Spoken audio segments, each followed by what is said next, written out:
going to read a little bit, as you know, and then I'm very happy to chat with you. We can have like a Q&A session, I suppose, but I always feel a bit embarrassed about that because I don't really have the answers. I just invite you to have a conversation if you like. This is from Fall on Your Knees. They're all dead now. Here's a picture of the town where they lived. New Waterford. It's a night bright with the moon.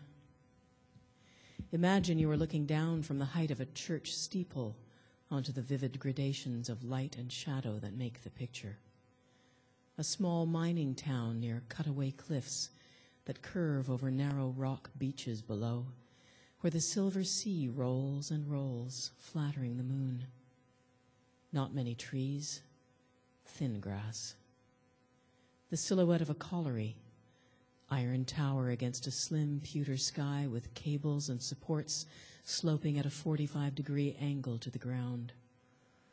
Railway tracks that stretch only a short distance from the base of a gorgeous high slant of glinting coal towards an archway in the earth where the tracks slope in and down and disappear. And spreading away from the collieries and coal heaps are the peaked roofs of the miners' houses built row on row by the coal company. Company houses. Company town. Look down over the street where they lived. Water Street. An avenue of packed dust and scattered stones that leads out past the edge of town to where the wide Keeling graveyard overlooks the ocean. That sighing sound is just the sea. Here's a picture of their house as it was then. White, wood frame with the covered veranda. It's big compared to the miners' houses.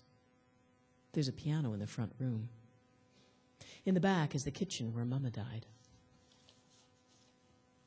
Here's a picture of her the day she died. She had a stroke while cleaning the oven, which is how the doctor put it. Of course, you can't see her face for the oven, but you can see where she had her stockings rolled down for housework.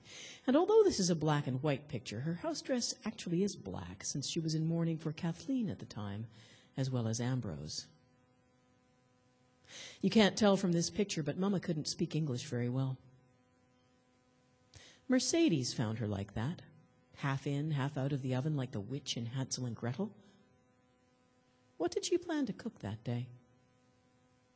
When Mama died, all the eggs in the pantry went bad. They must have, because you could smell that sulfur smell all the way down Water Street.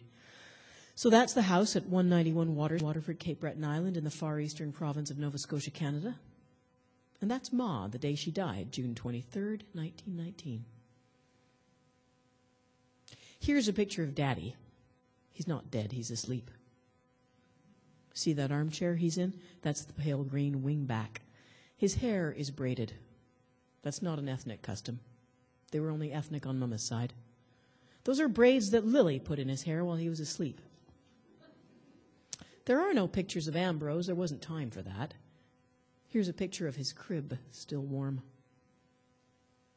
Other Lily is in limbo. She lived a day, then died before she could be baptized and went straight to limbo along with all the other unbaptized babies and the good heathens. They don't suffer. They just sort of hang there, effortlessly and unaware. Jesus is known to have gone into limbo occasionally and taken a particularly good heathen out of it and up into heaven. So it is possible. Otherwise, well, that's why this picture of other Lily is a white blank. Oh, don't worry. Ambrose was baptized. Here's one of Mercedes. That opal rosary of hers was basically priceless. An opal rosary. Can you imagine? She kept it pinned to the inside of her brassiere over her heart at all times when she wasn't using it. Partly for divine protection, partly for the convenience of never being without the means to say a quick decade of the beads when the Spirit moved her, which was often. Although, as Mercedes liked to point out, you can say the rosary with any objects at hand if you find yourself in need of a prayer, but without your beads. For example, you can say it with pebbles or breadcrumbs. Francis wanted to know, can you say the rosary with cigarette butts? The answer was yes, if you're pure at heart. With mouse turds? With someone's freckles? The dots in a newspaper photograph of Harry Houdini? That's enough, Frances. In any case, this is a picture of Mercedes holding her opal rosary with one finger raised and pressed against her lips. She's saying, shh. And this is Frances. But wait, she's not in it yet. This one is a moving picture. It was taken at night behind the house. There's the creek, flowing black and shiny between its narrow banks. And there's the garden on the other side. Imagine you can hear the creek trickling, like a girl telling a secret in a language so much like our own. A still night, a midnight clear. It's fair to tell you that a neighbor once saw the dismembered image of his son in this creek, only to learn upon his arrival home for supper that his son had been crushed to death by a fall of stone in number 12 mine. But tonight, the surface of the creek is merely as nature made it. And certainly it's odd, but not at all supernatural, to see the surface break and a real, live, soaked and shivering girl rise up from the water and stare straight at us. Or at someone just behind us. Frances. What's she doing in the middle of the creek in the middle of the night? And what's she hugging to her chest with her chicken skinny arms? A dark, wet bundle. Did it stir just now? What are you doing, Frances? But even if she were to answer, we wouldn't know what she was saying, because although this was a moving picture, it is also a silent one. All the pictures of Kathleen were destroyed, all except one, and it's being put away. Kathleen sang so beautifully that God wanted her to sing for him in heaven with his choir of angels.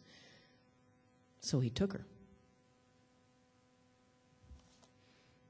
There, I tried not to crease this book too much. It is on sale.